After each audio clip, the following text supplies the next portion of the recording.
Hey, what's going on, everybody? This is actually be a Scottie Pippen Hall of Fame retrospective video.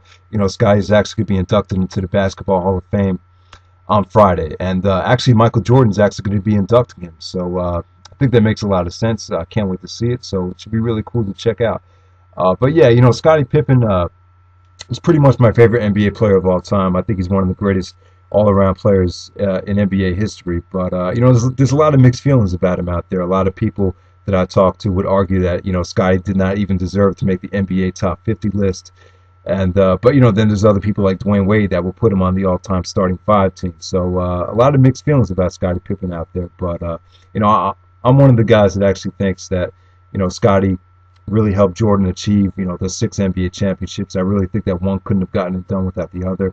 I think both of them go together. Whenever I think of Jordan, I think of Pippen. Whenever I think of Pippen, I think of Jordan. So I just think it's great that, Jordan's actually going to be inducting Pippen. I think it's going to be an awesome moment. But yeah, the Hall of Fame takes place. Hall of Fame ceremonies take place on Friday, I believe 6 p.m. on NBA TV. I think Karl Malone is going to be inducted. So congratulations to Karl Malone, and the NBA Dream Team as a whole from 1992 is actually being inducted. So definitely can't wait to check that out. So, but yeah, this is actually going to be a Scottie Pippen retrospective video. I'll talk about Scottie's best games and best moments, whole bunch of stuff from Scottie Pippen. Okay, so Scottie Pippen's from Arkansas, as most of you guys probably know, Central Arkansas. And when he started out, he wasn't really that great of an athlete. I believe when he was in high school, he was like the manager of the football team, and then he was actually taking stats with the basketball team. So he was definitely a late bloomer, and I don't think he really caught on until maybe his junior or senior year of high school. Eventually, he grew a couple inches. I think he grew a lot, maybe like 5 or 6 inches over the span of 1 year. And then I believe at summer basketball camps, he definitely got noticed. A lot of scouts started taking note of him, started making a name for himself, and eventually I think he attended Central Arkansas. And yeah, so then 1987, he was actually drafted by the Seattle Supersonics. I believe he was the number 13th pick of that draft. And that same day, he was actually traded to the Chicago Bulls for Olden Polynice. So, yeah, but when Scottie first started out on the Bulls, Doug Collins, the coach, said that Scottie had a lot of potential, but there was a lot of room for improvement. He was definitely very, very skinny, very, very timid, very shy. Personality. He just had a lot to prove, and Jordan saw the potential, but he thought he lacked a lot of passion, lacked a lot of fire, and he took a beating out there. There was a lot of mental blocks, and the Detroit Pistons definitely took advantage of him. They definitely got under his skin. Dennis Rodman, Bill Laimbeer used to just rape Pippen out there, but eventually, there had to come a time where, Scottie definitely had to step it up and really become mentally stronger. And, things got pretty bad. 1990, the Eastern Conference Finals against the Pistons, Bulls versus the Pistons. Jordan was really pissed, and, it looked like they were not going to re-sign Scottie Pippen going into the next season, because Pippen actually sat out the rest of that game. He had a migraine headache. He just came off very, very soft and very, very weak. So, a lot of decisions had to be made, but, over that summer, Pippen really worked on his game. You could definitely tell, he definitely put on a lot of muscle, definitely just worked on a lot of fundamental skills. I mean, you look at the games from 90, 91, and then look back at his early days, you could definitely see the transformation. He definitely, just toned up, and he was just a different player out there. And, there was, a lot of bad things were happening, though. He did not want to show up to training camp unless, a deal was on the table. The Bulls did not want to sign him to a new contract at first, but then eventually a deal was made.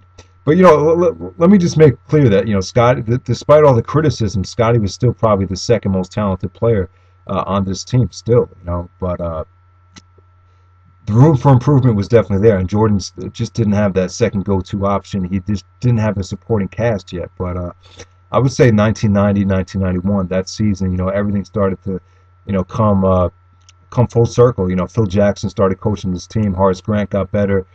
John Paxson. They were just a much more well-rounded team, a lot more mature. And I think Scottie was definitely the biggest reason for their success that season. He actually made the All-Star team. And, once they got into the playoffs, it was definitely Scottie's mental toughness that definitely got them over the Pistons. They actually swept the Pistons they just annihilated them. They beat them 4 games to nothing, and I really felt like, in the past, Scottie would just mentally he was just wasn't tough enough. Rodman and Lambeer would get under his skin, but this year he just laughed it off and just kept playing basketball. And I definitely think that's what got him over the hump. And 1991 NBA Finals.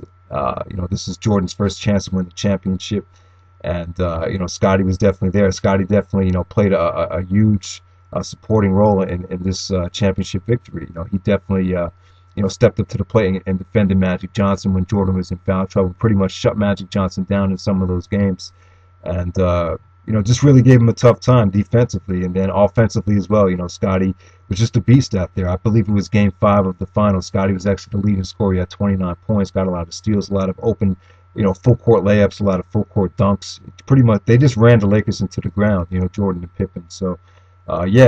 Chicago Bulls won their first NBA championship in 1991. 1992, they defeated the Portland Trailblazers. Scottie had another unbelievable year. Scottie was starting to become a household name. He made the selected to the 1992 NBA U.S. Olympic team, the Dream Team. He got a sneaker deal with Nike. Got a lot of endorsements.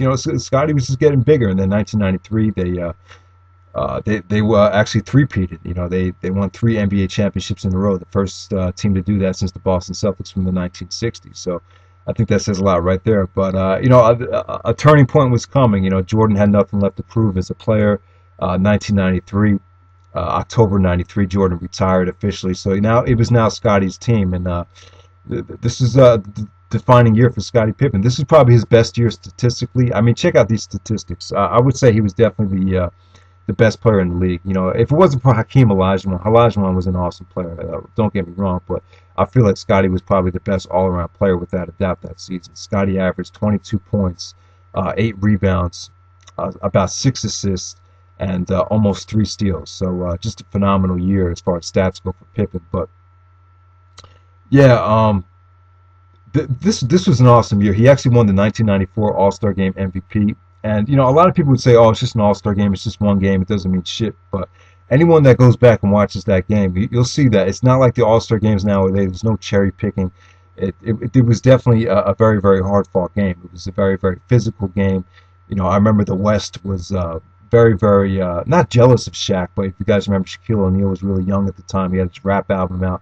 A lot of people were kind of thought he was getting a little bit too much attention, so they just fouled the shit out of him every single possession. But my point is, I'm trying to make it clear that this is a very, very hard-fought game, and Scottie Pippen definitely was the best player in this game. You watch that game. He flowed beautifully throughout this game. I mean, no one could keep up with him. He was by far the best basketball player on the court. And so I think that says a lot right there. And he was the MVP of that game. He had 29 points. So, but yeah, the Bulls, even though Jordan was gone, they still had a great record. They were still pretty much the same exact record as they did the previous season. I believe they were 55-27.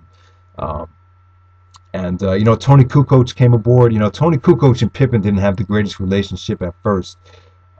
Jerry Krause, I believe, wanted Jordan and Pippen to kind of console Kukoc during the first couple championships, because Kukoc was already drafted. They had to wait a couple years because he was in Croatia before he could officially come over. But then when he did come over, there was a situation that happened against the Knicks in the playoffs. Phil Jackson actually called the last shot for Kukoc. Pippen got all pissed off and didn't want to go into the game. So this is a really negative situation as far as Scottie goes. A lot of people have mixed feelings about him here. They thought he acted like an asshole by not wanting to go into the game. But I could kind of understand Scottie's point. He was with the organization longer than anyone, and he probably arguably the best player in the league. Felt like he deserved the right to take the last shot. But Scottie really wasn't that guy. He never really was the guy to take the last shot of the game like Michael Jordan would. But Kukoc actually made the shot, so it kind of made Pippen look like an asshole. But kind of a dark moment for Pippen. But this whole series was kind of kind of left a bad taste in Pippen's mouth. This was such an opportunity to go on and possibly meet the Houston Rockets in the NBA Finals if they had won this series. There was a really, really bad foul call on after Hubert Davis shot a 3, and maybe if it wasn't for that, Chicago would have advanced. So kind of sucks, but eventually Jordan would come back to the Bulls, and I really feel like this year, along with the next season, those were a really, really good learning experience for Scottie Pippen. Because Scottie definitely was exposed to being the man. He was exposed to being the leader of the team, all the responsibility and all that stuff that Jordan felt. Pippen was feeling. So, when Jordan came back, they could combine all their experiences into one. And I just think it made for a great combination. And, when Jordan and Pippen got back together for a full season, 95, 96, they were unstoppable. They won 72 games. They were 72-10, the best record in NBA history. They defeated the Seattle Supersonics pretty easily to win the NBA championship. And, Jordan and Pippen together again, they just dominated the league. They won championships in 96, 97, 98, another three-peat. So, I mean, and let me just say this about Scottie Pippen. During all these championship years, I definitely feel like he was the guy that kind of initiated the defense. He pretty much anchored the defense. And, the perfect guy for Jordan to have on that team. He was definitely, in my opinion, he was the guy that made them go. He was definitely the guy that kind of initiated everything, set up everything for Jordan. And, I'm not saying Jordan wasn't the greatest. I mean, Jordan was definitely the greatest player in the world, but definitely, if it was not for Scottie Pippen, I really think Jordan would have had a lot tougher of a time. Because Pippen was, as far as personnel reasons, Pippen was the perfect guy to have out there because he was very, very unselfish. He knew when to give Jordan his platform to just take the game over. And a lot of other players wouldn't have been willing to do that. You could take other guys from the 1992 NBA Dream Team, maybe Ewing, Barkley, Malone.